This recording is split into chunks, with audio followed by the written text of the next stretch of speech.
ang mga kwento ng pag-ibig, kwento ng buhay at kwento ng pag-asa dito sa Barangay Love Stories. Love Stories.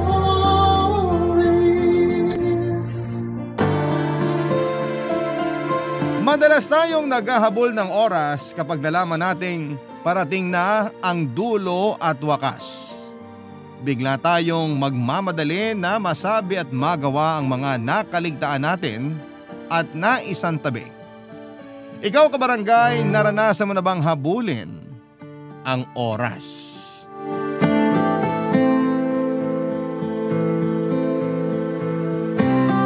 Dear Papa Dudut, handa ka bang makipagtalo sa oras, wag lang mawala ang taong nagpapalimot sa iyo sa oras?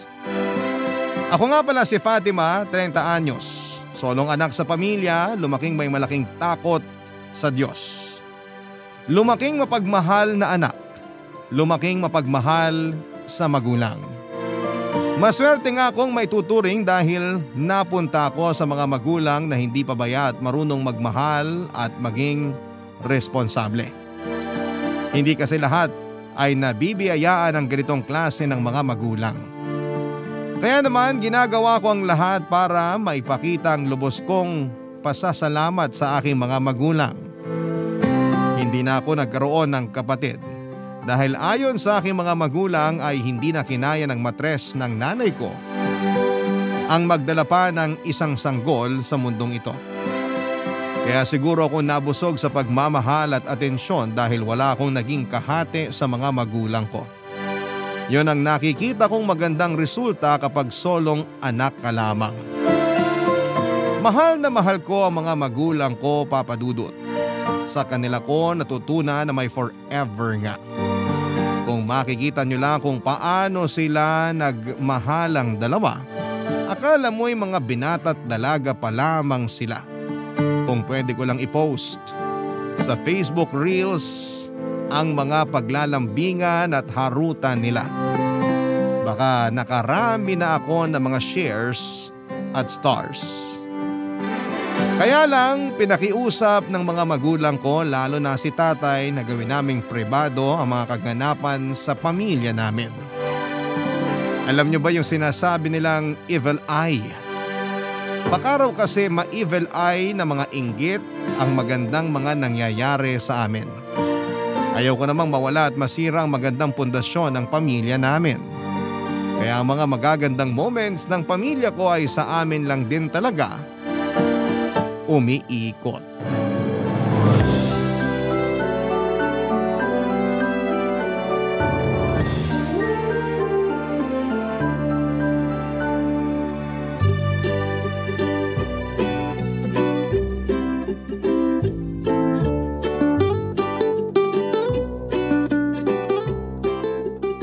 Fatima anak, Ano po yun, Nay? mamaya pagkatapos nating kumain, baka naman pwedeng palambing na hilutin mo ang likuran ko.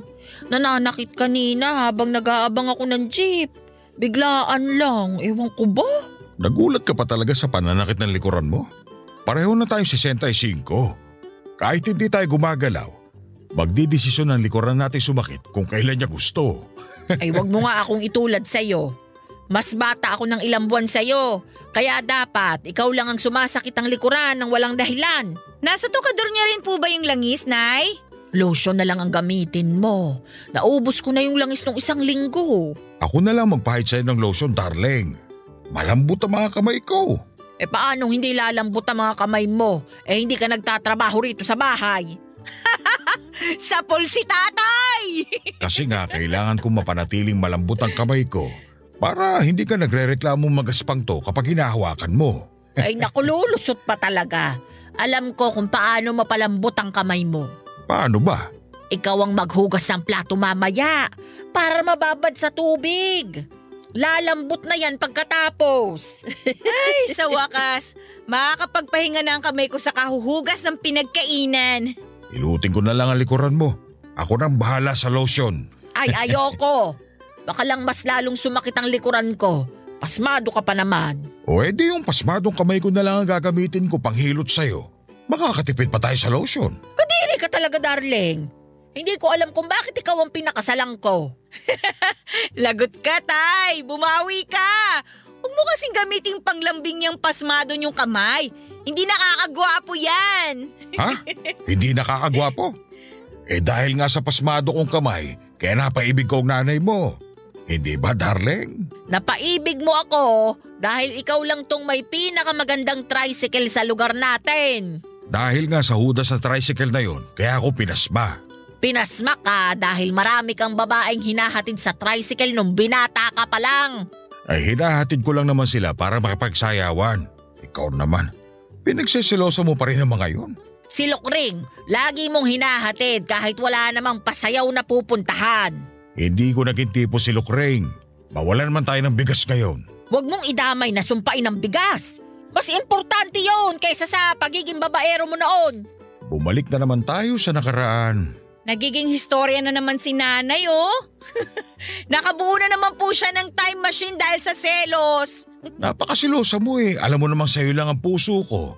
Pati na tong pasmadong kamay ko. Sinasabi mo lang yan. Pero palatandaan ang pasmadong kamay mo sa mga babaeng hinatid mo sa tricycle noon. Ano bang pwede kong gamot na inumin, Fatima? Para mawala na tong pasma ng kamay ko. Kahit mawalang pasman niyo, Tay, hindi pa rin mawawala ang selos ni nanay. May karapatan ako magselos, no? Darling. Kung hindi ka nang bababae, hindi ka naman sana papasmahin. Ay! Darling. Ayaw pa hawat ni nanay, oh! Tumawag ka ng tulong, Fatima! Papa Dudut, bumagsak na lamang si tatay sa sahig at halos hindi na ako makagalaw noon. Kahit na ilang beses na akong sinigawan ni nanay para humingi ng tulong sa kapitbahay. Nang makabawi ako sa pagkakabigla ay napatakbo na ako palabas ng bahay para magpasaklolo sa mga kapitbahay. Mabilis naman silang rumesponde noon at binuhat si tatay para maisakay sa taxi. Mabilis lang din kaming nakarating sa ospital dahil hindi naman yon malayo sa amin. Hindi kami mapakali habang inaabangan namin na kausapin kami ng doktor sa kalagayan ni tatay. Hindi ko halos makausap noon ng matino si nanay dahil sa pag-iyak nito habang sinasabayan ng dasal sa kanyang munting rosaryo. Hindi ko siya magawang iwanan kahit naiihina ako noon dahil gusto kong makibalita sa kalagayan ni tatay. Makalipas marahil ang 2 oras, kinausap na kami ng doktor. Nakita namin sa mukha niya ang mabigat na balita, Papa Dudut. Hindi halos makatingin si nanay sa mga mata ng doktor at doon na nga kinailangan ng ibalita ng doktor sa amin na may malubhang karamdaman si tatay at nagbigay pa ng taning sa kanyang buhay. Hindi nakaimik si nanay, Papa Dudut. Nagpalakad-lakad ito sa hallway ng ospital at parang nawawala na sa sarili niya. Ako na lang ang kinausap ng doktor patungkol sa mga dapat gawin para sa kalagayan ni tatay. Nakinig ako mabuti kahit punong-puno ng lungkot at takot ang puso ko. Pagkatapos noon ay sinabihan kami na manatili si tatay ng 3 araw sa ospital para sa iba pang mga check-up. Sa ospital na rin kami nanatili ni nanay para madali kaming masabihan ng mga doktor sa kailangan para kay tatay. Makalipas ang 3 araw ay pinauwi na kami. Bitbit namin ang mga bilin sa pangangalaga para kay tatay.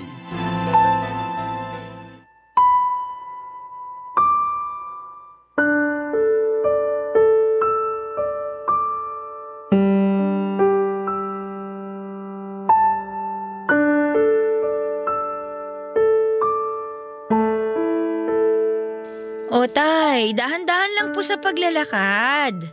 Kaya ko naman maglakad, anak. Wala naman ako sakit sa buto. Nagawa mo pa talagang magbiro.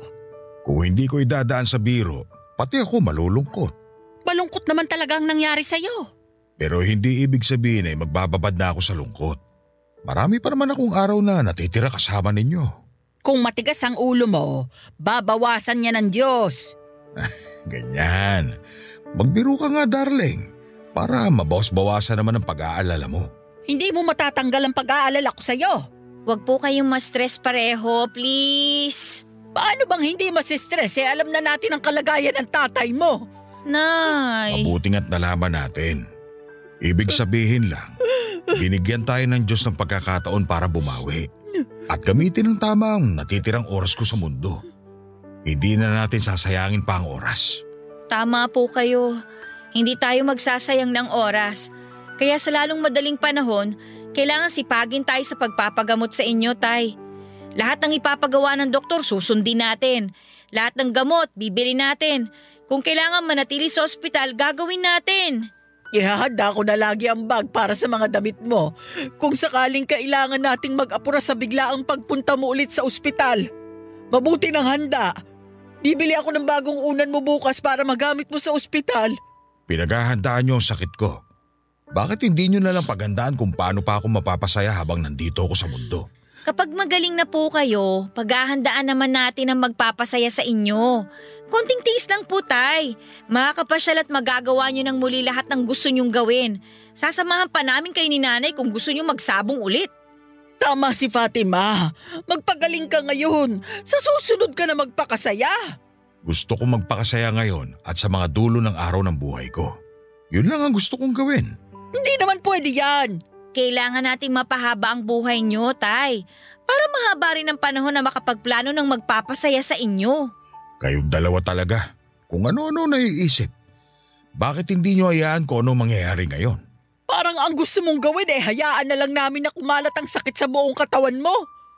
Sa tingin mo ba madali mo kaming mapapapayag dyan sa gusto mo?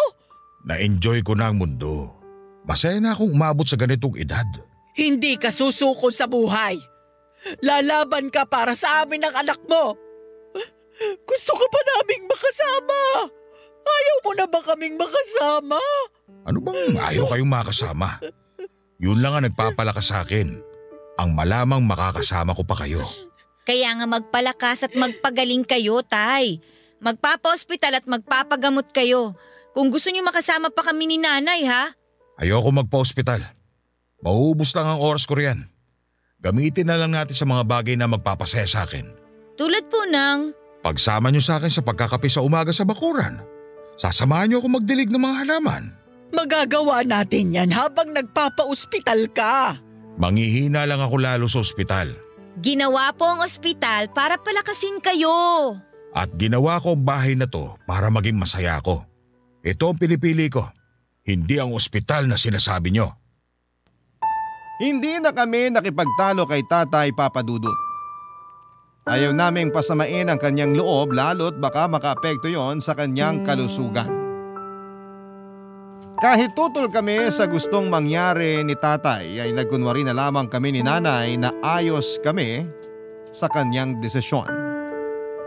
Nag-usap kami ni Nanay sa mga gagawin para pasimpleng maisingit ang gamutan kay Tatay.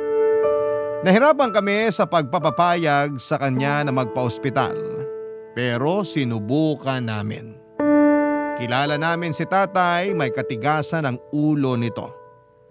Kaya pagbibigyan muna namin siya hanggat hindi pa nagsisink in sa kanyang kahalagahan na mapagamot siya.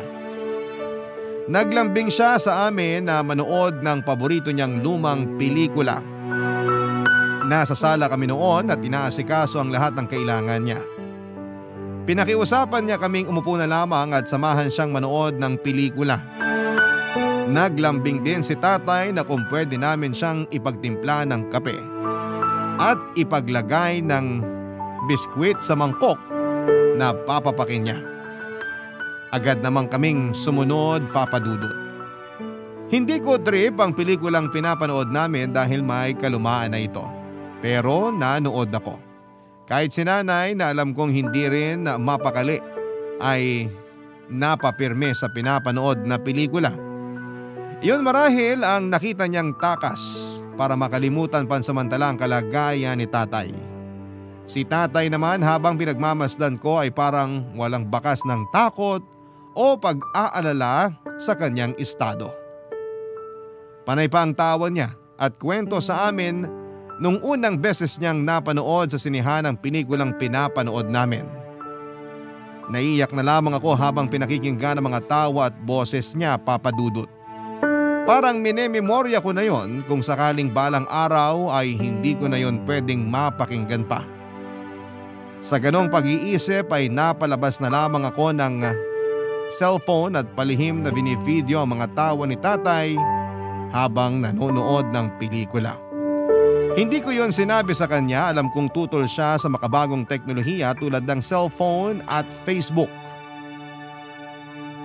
Pero para sa amin, Papa Dudut, malaki ang tulong ng teknolohiyang yon para maiimbak ang mga nalalabing mga alaala ng tatay ko sa amin, Papa Dudut. Barangay Love Stories. Barangay Love Stories. Papa Dudut, nakumbinsi namin si tatay na magpa-ospital. Natagalan nga lang kami bago nagawa yon. May katigasan din kasi ang ulo ni tatay. Kung hindi pa umiyak at nagmakaawa si nanay kay tatay ay hindi papayag si tatay na muling magpakita sa ospital. Gusto naming mapahaba ang buhay niya. Marami pang mga okasyon na gusto namin siyang makasamang buhay at malusog. Yon ang paulit-ulit naming pinapaunawa sa kanya kung bakit gusto naming ituloy ang pagpapagamot niya. Labagman sa kanyang kalooban ay sinunod niya kami. Ayaw din kasi niyang nakikitang na-stress si nanay at umiiyak. Yon ang malaking kahinaan ni tatay. Hindi ko naman magawang ipakita sa aking mga magulang na maski ako ay nahihirapan at nalulungkot.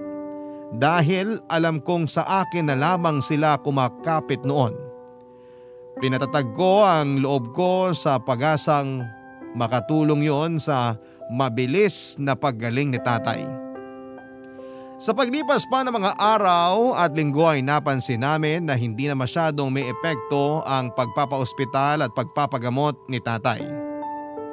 Dahil marahil yon ng lungkot na nararamdaman ni tatay. Naisip ko na dahil ayaw naman talaga niyang magpaospital at magpagamot, kaya nalungkot ang katawan niya. Parang gusto nang sumuko. Hindi ko naman sinabi ang ideya kong yon kay nanay dahil alam kong gustong-gusto ni nanay na idala lagi sa ospital si tatay. Dahil yun lang naman ang nakikita niyang paraan para gumaling si tatay, Papa Dudut. Hindi na niya napansin na unti-unti ay nilalamo na si tatay ng lungkot na nagiging dahilan kung bakit hindi na masyadong umiepekto ang mga gamot sa kanya. Nagbago na rin ang mood ni tatay.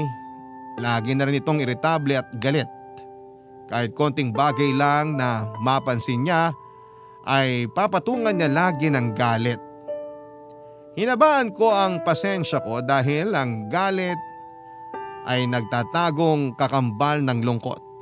Pero hindi ko alam kung paano i-handle ang pasensya kong nasasagad dahil sa paulit-ulit na galit ni tatay, Papa Dudut.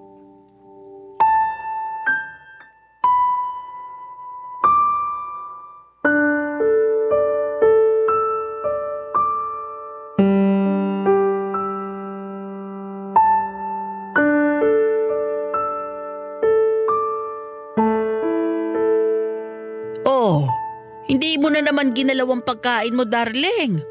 Pang ilang beses na ito. Busog nga ako eh. Paano kang busog? Sabi ni Fatima, kahit ang pananghalian mo, hindi mo kinain. Iniinom mo na lang agad ang gamot mo. Hindi ba yun naman ang gusto nyo? Uminom ako lagi ng gamot. Gamot, gamot, gamot. Sinunod ko naman. Pero tay, kailangan kasi may laman ng tiyan nyo para hindi humapdi yung sikmura nyo. Para rin umepekto ng mabilis yung gamot. At kailangan mong magpalakas. Pagkain ang tutulong sa'yo para maging malakas. Kumain ka na, darling. Ang dami niyong gusto ipagawa sa akin. Magpalit na lang kaya tayo ng katawan. Kung pwede lang ay ginawa ko na. Alam mo namang mas nahihirapan ako kapag nakikita kang hindi maayos at malusog. Ano magagawa ko? Binigyan ako ng sakit. Hindi ako maayos. Tanggapin na lang natin yon. Ayokong tanggapin na lang kasi gusto kong bumalik ka sa dati. Wala nang babalik sa dati. Ganito na ako. Tay, huwag naman po sanang mawalan ng pag-asa. Andito kami ni nanay. Tinutulungan ka. Nagpapakatotoo lang ako sa kalagayan ko. Alam naming mahirap ang kalagayan mo. At mas lalo niyo pa pinahihirapan dahil sa mga pinipilit niyo sa akin. Masama bang ipilit sa'yo na magpagaling ka? Masama na pinipilit niyo akong magpa-ospital at magpagamot. Hindi naman yun ang gusto ko. Ang sabi mo, gusto mo pang makasama kami ng matagal. Pero hindi ako tatagal kung labas-masok ako sa ospital. Tay, kung susundin natin ang sinasabi ng doktor, gagaling po kayo. Kung susundin niyo ang hiling ko, alam ko kung paano pagalingin ang sarili ko. Sige nga, sabihin mo sa amin ng anak mo kung paano ka magpapagaling nang hindi nagpapatulong sa doktor. Sabihin mo. Hayaan niyo akong mabuhay ng normal, tulad ng dati. Pero hindi na ito tulad ng dati. Alam ko, pero dahil sa kakapamukha niyo sa akin na kailangan ko magpa-ospital at magpagamot, mas lalo ako nai-stress at nalulungkot. Hindi ako makatulog kakaisip sa sakit ko dahil lagi niyong pinapaalala yung sa akin. Hindi ba pwedeng kalimutan muna natin ang sakit ko? Hindi niyo na ba talaga kayang iparamdam sa akin na ako pa rin ang padre di pamilya na malakas at kaya kayong suportahan? Tay! Hindi yung lagi niyo na lang ako inaalalayan. Ultimo paghinga ko kinababahala ninyo. Sino hindi makakaramdam ng panghihina sa pinapakita niyo sa akin? Nag-aalala lang kami sa'yo. May ibang paraan pa para iparamdam niyo ang pag-aalala niyo sa akin. Hindi itong parang binabantayan niyo ako lagi na huwag lumapit kay kamatayan. Nakakasakal! Nakakainis! Kung pagbibigyan po namin kayong bumalik sa normal, mapapangako nyo bang magiging masaya na kayo ulit? Hindi na magagalit. Yan lang naman ang hiling ko. Hayaan niyo akong mamuhay ng normal. Gaya ng dati. Kahit hindi ko ipangako, magkukusa ang katawan ko maging masaya at malakas. Kung yan ang mapapangako mo, sige. Mangangako na rin kami. Kapag padre di pamilya nga naman ay ayaw mong makita na mahina ka sa harapan ng iyong pamilya. Kahit pa sabihing sugatan na ang isang ama ay kailangan niyang ipakitang kaya niya at malusog pa siya. Andun kasi ang pride niya, Papa Dudut. Yun ang nakalimutan namin ni nanay tungkol kay tatay. Buong buhay nakasama namin si tatay at hindi ito nagpakita ng kahinaan sa harapan namin ni nanay. Alam naming maraming pagkakataon na itong nagalusan at nalunod sa mga problema. Pero hindi niya yon ipinakita sa amin ni nanay. Napakatapang ni tatay. Kaya ang nangyaring pagkakasakit nito ay naging malaking dagok sa kanyang pagkalalaki. Lalo't lantaran naming nakikita yon ni nanay, Papa Dudut. Kaya siya nalungkot at lagi nagpapakita ng galit. Naunawaan na namin yon ni nanay. Nasaktan namin ang pride ni tatay bilang padre di pamilya. Pinag-usapan nga namin yon ni nanay. Kapag nagpapahinga nun si tatay ay nag-uusap kami madalas ni nanay para gawin ang makabubuti para kay tatay. Alam naming makabubuti kay tatay ang magpagamot at magpa-ospital. Pero sa napansin namin ay mas lalo lamang siyang nangihina. Hindi kasi yon tinatanggap ng pride niya bilang isang ama. Alam namin na gusto niyang siya ang umaalalay sa amin at hindi ang kabaligtaran. Gustuhin man naming ipaunawa sa kanya na walang kaso sa amin kung kami ang mag-alaga at titindig para sa kanya, pero gusto rin naming alagaan ang pride niya bilang isang padre di pamilya. Sa ganung paraan ay naiisip namin na mas makakayanan niya ang bigat ng dinadala ng kalusugan niya. Mas manunumbalik ang lakas at saya niya. Wala namang masama kung susubukan naming pakinggan ang hiling niya na paghinto sa ospital. Susubukan lang naman, baka sakaling tama nga si tatay, Papa Dudut.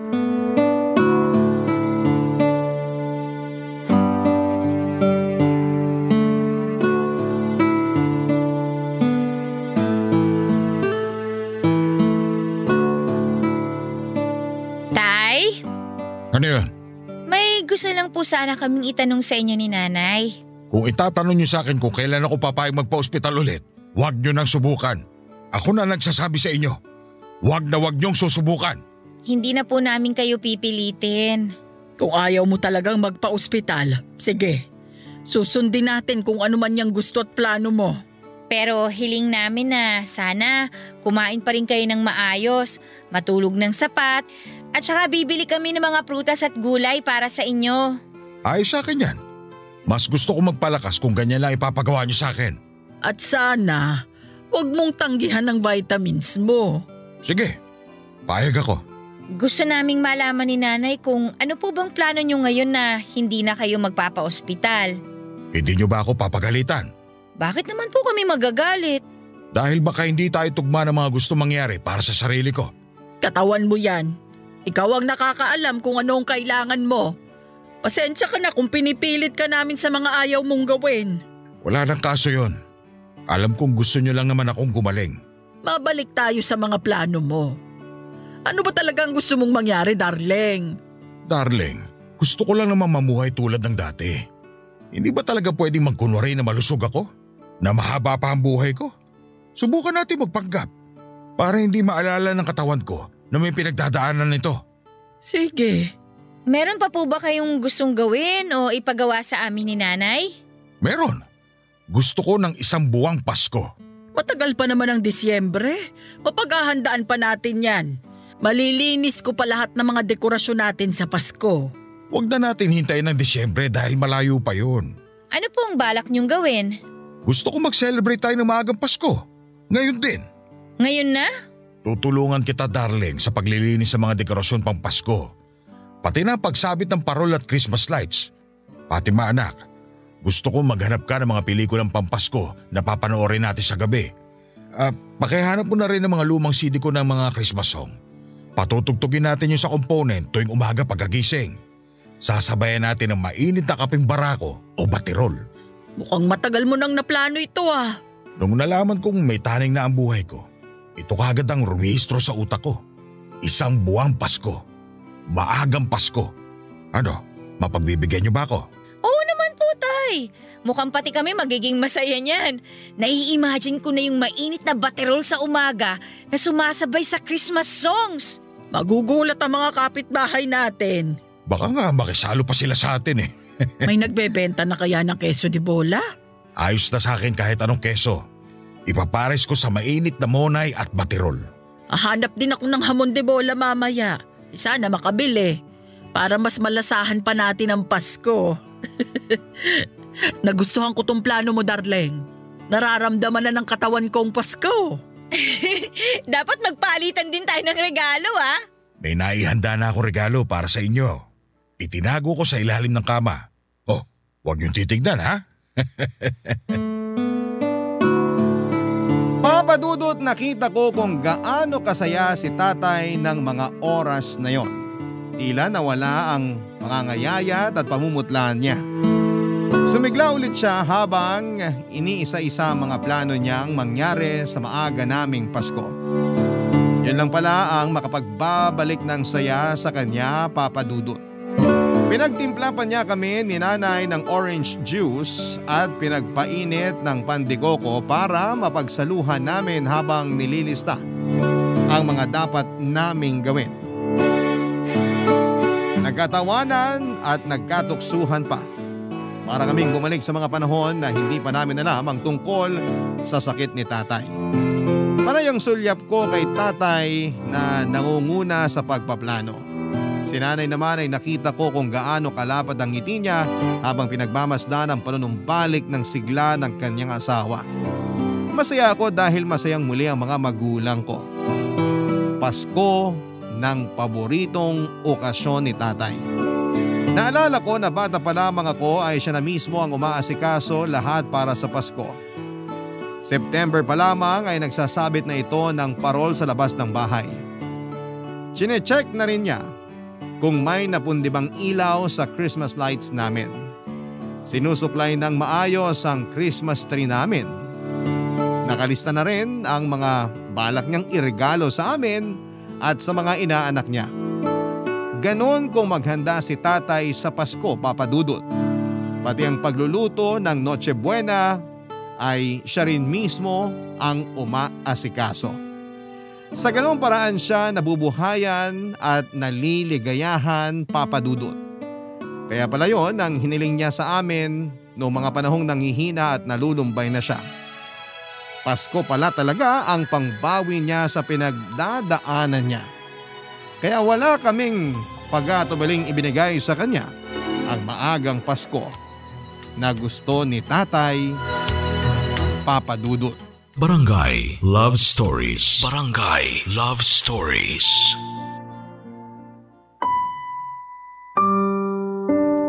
Papa Dudut, ang kinalakhang pamilya ni Tatay hindi na willing mag-celebrate ng Pasko. Hindi naman dahil bawal sa kanilang relihiyon kundi dahil kapos sila. Pasko kasi ang nagpapaalala sa kanila na wala silang perang pambili ng mga masasarap na pagkain at mga regalo. Ang kwento ni Tatay noon ay gumawa siya ng parol na gawa sa straw at tansan para meron silang dekorasyon. Matagal na inipon ni Tatay ang mga straw. Pinulot niya ang mga yon sa mga basurahan at sa mga tindahan na malapit sa kanilang bahay. Naiinggit kasi siya sa mga kapitbahay nila na kaliwat kanan ng mga dekorasyon. Kaya naisipan niyang gumawa ng parol nila. Pero hindi yon kinatuwa ng kanyang tatay at pinatapon kay Tatay ang parol na ginawa niya. Pero hindi niya yon tinapon.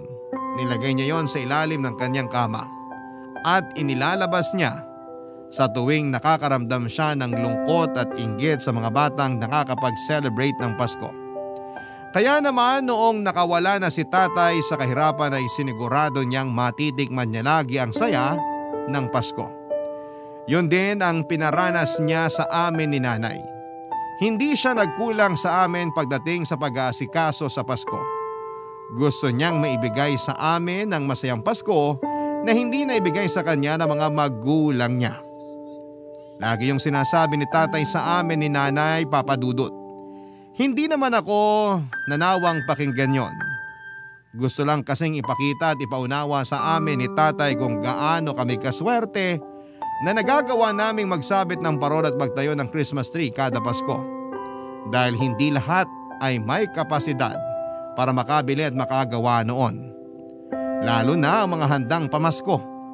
Kaya nga ang plano ni Tatay na maagang Pasko ay sinuportahan namin ni Nanay ng buong puso.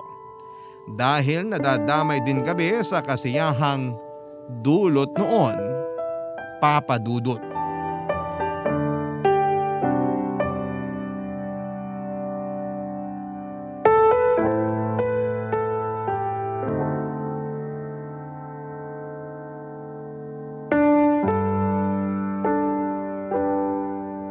Huwag niyo masyadong gagalawin ang Christmas tree natin, ha? Nawawala na ng balanse. Ayusin ko kapag dumaan ako sa hardware. Na-check mo na ba kung gumagana pa rin ang Christmas lights natin? May ilang napundi pero hindi naman pansinin. Pwede pa tayong bumili mamaya. Gusto mo bang sumama? Gusto ko kasi maglagay sa kwarto natin. O sige, kailangan ko ding dumaan sa grocery store para bumili ng handa natin. May pang spaghetti naman tayo mamaya, hindi ba? Kahit yun lang muna ang handa natin ngayong araw.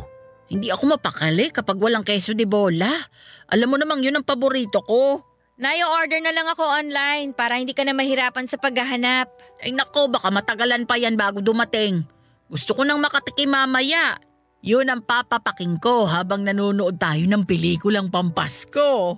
Sabihan niyo lang ako kung wala kayong mahanap mamaya para maka-order ako online. Ayaw mo bang sumama sa amin ng nanay mo na lumabas? Magda-download pa po kasi ako ng mga kanta at pelikulang Pampasko para marami tayong mapanood sa buong buwan. Mabuti yan. Pwede bang ikaw na rin maganda ng baterol at monay mamaya? Gusto kong ipares ang hamon de bola sa nilagang kamote na may kahalong keso. Natakam ako bigla sa mga plano mo, darling. Huwag yun naman ako masyadong gutumin. Magpaplansya pa ako ng mga isusot nating terno eh. Ay oo nga pala. Meron pa sa dulong cabinet namin ng tatay mo yung mga terno nating pantulog na Pampasko. Ilabas mo na rin mamaya. Idamay mo na rin sa paplansyahin mo ha. Para mawala yung amoy ng mothballs. Na-excite na ako sa maagang Pasko natin. Lalo na ako. Sana napalakas ka ng maagang Pasko natin, darling. Mukha bang hindi? Tingnan mo nga't mula nung pumayag kayong i-celebrate natin ng maagang Pasko, parang lumakas na ang pangangatawan ko. Napansin mo ba, darling, na mahimbing na tulog ko? Napansin ko nga, para kang sanggol kung matulog. Kung may naiisip pa po kayo tay na gusto nyong gawin para sa maagang Pasko natin, sabihan nyo lang kami ni Nanay ha. Gusto ko sanang papuntahin dito mga inaanak ko sa susunod. Maglalagay ako ng malulutong na 20 pesos sa ampaw at yun ang regalo ko sa kanila. Pero tay, dalaga't binata ng mga inaanak nyo. Yung iba nga may sarili ng pamilya eh. At saka wala na halos papel na 20 pesos ngayon. Puro na barya. Maghahanap ako. Tradisyon natin mga Pinoy ang mamigay ng malulutong na 20 pesos sa mga inaanak. Itutuloy ko yun. Naku, gustong ituloy ni tatay ang pagiging kuripot na ninong. Teka, parang nangihina ako sa panlalait mo, anak. Nanghina bigla ang katawan ko. Bumagsak bigla ang kalusugan ko. Hayaan nyo, tay. O-orderan ko kayo online ng dextrose na pampagalante.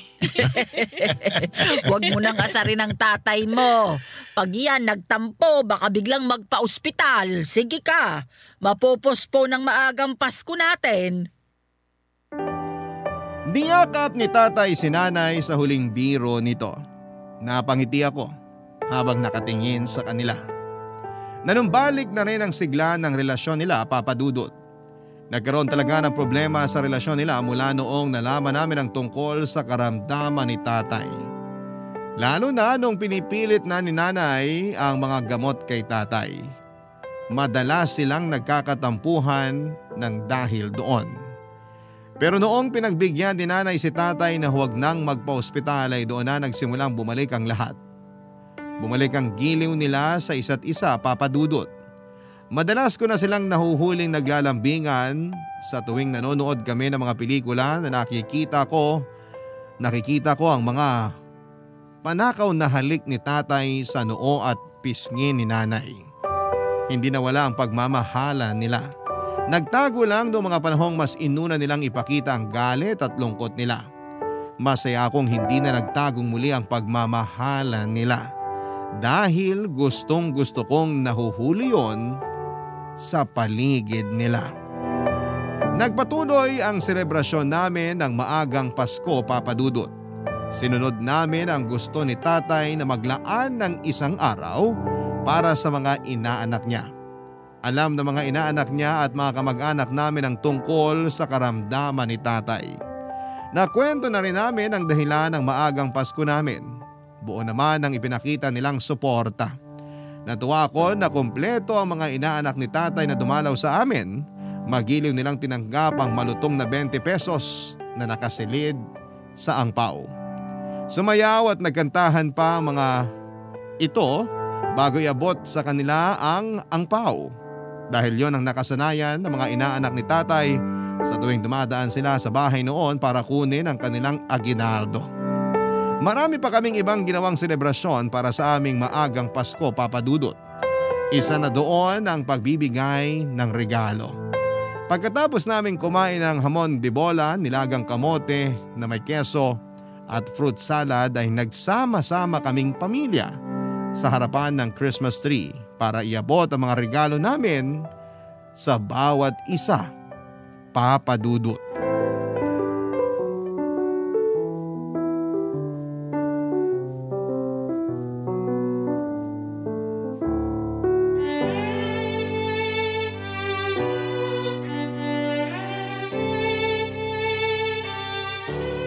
Fatima anak, ikaw muna magsimula mag-abot ng regalo. Para ako na impatso sa dami ng kinain kong kamote. Mukhang mapapasama ang amoy ng hangin mamaya, tay ah.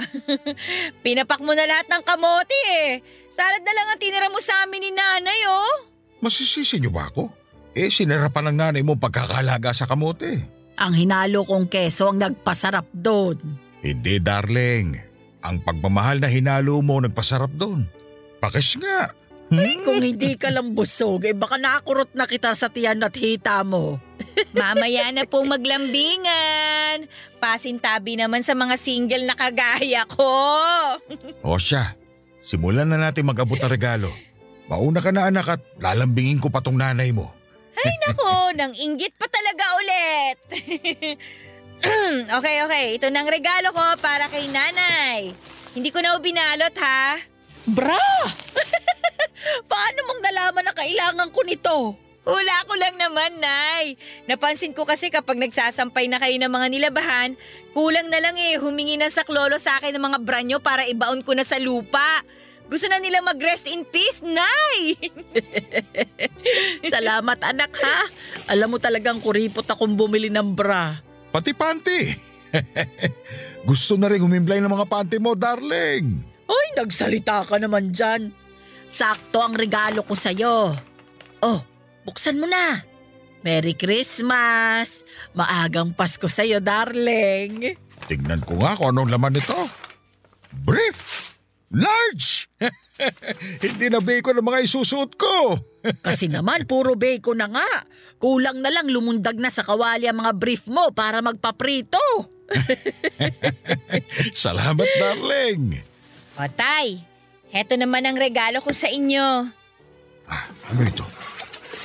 Aba, pictures natin to nung bata ka pa lang. Bakit ang linaw? Hindi naman ganito ang pagkakaalala kong kuha noon. Ang galing! Ang linaw talaga! May kakilala kaming nag-restore ng luma at sirang pictures. Naisip kong hanapin yung mga picture natin noon ni nanay. O ayan, mamili na po kayo dyan ng ilalagay nyo sa wallet nyo. Kung kasya lang lahat ito sa wallet ko, ikakarga ko talaga lahat.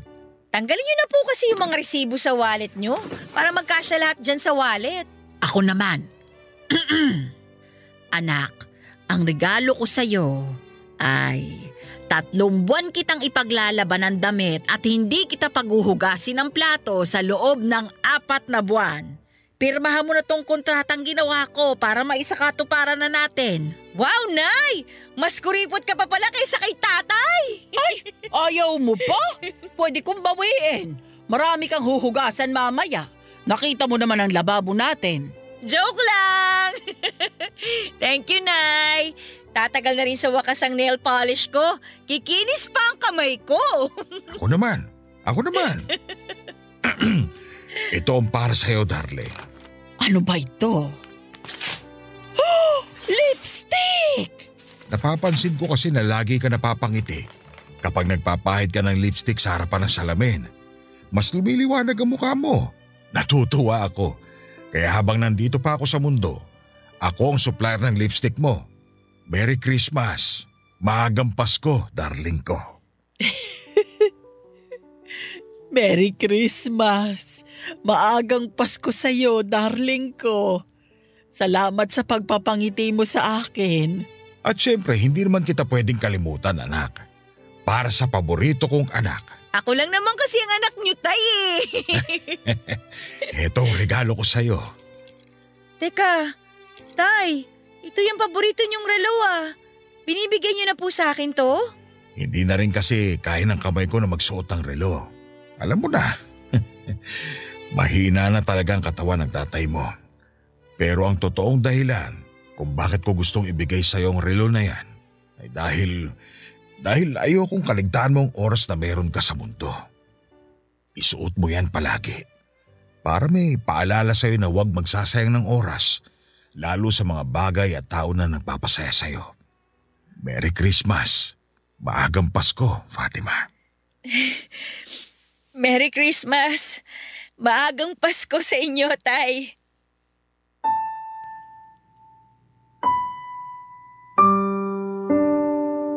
Nagyakapan kaming pamilya, nakangiti pero halatang nagpipigil ng pag-iyak. Iyak na dulot ng sobrang saya dahil nabigyan kami ng pagkakataon na makasama pa si tatay. Pinagmasdan naming muli ang mga regalo namin.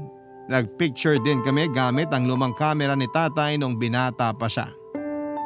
Maalaga si tatay sa mga naging gamit niya nung binata pa lamang siya kaya naggamit pa namin yon. Pinagpatuloy namin ang selebrasyon ng maagang Pasko. Nag-videoke kami ng mga kantang pamasko at noong mapagod kumanta ay hinayaan na lang namin ang radyo ang magpatugtog ng mga malalamyos na awiting pamasko. Masayang masaya kami at hindi ko makakalimutan ang selebrasyong yon. Pakiramdam namin ay nagkaroon kami ng panibagong buhay at panibagong pag-asa para kay tatay. Sa ngayon, may paminsang-minsang atake si tatay na ng karamdaman niya. Hindi naman namin pinaparamdam kay tatay na nababahala kami. Natuto na kami. Gusto naming maging matatag sa harapan niya tulad ng ginagawa niya sa amin mula simula. Kailangan kami ng padre de pamilya namin at hindi kami aalis. Hindi namin ipaparamdam sa kanya na mahina siya. Tanging pagmamahal at suporta lang ang mararamdaman niya. Kung ano man ang maging plano ng Diyos para sa aming ama ay hindi namin yon kinokontra. Natuto na kasi kaming pamilya na pahalagahan ang bawat segundo na meron kami sa mundo. Nangongolekta na kami ng alaala at hindi pagkabahala. Dahil alam naman naming lahat, tayo ay mamamaalam din sa mundo. Pero sisiguraduhin naming masusulit namin ang bawat minuto na buo kaming pamilya at masayang magsasama-sama kahit na hindi Pasko. Maraming salamat po sa pagbabahagi ng kwento ng katatagan ng tatay ko sa inyong number 1 radio station, Barangay LS 97.1. Muli maraming salamat and Merry Maagang Pasko sa inyong lahat. Ang inyo pong kapuso at kabarangay forever, Fatima. Nagustuhan ng iyong napakinggan? Ituloy yan via live stream sa www.gmanetwork.com/radio. Barangay LS 97.1 Forever.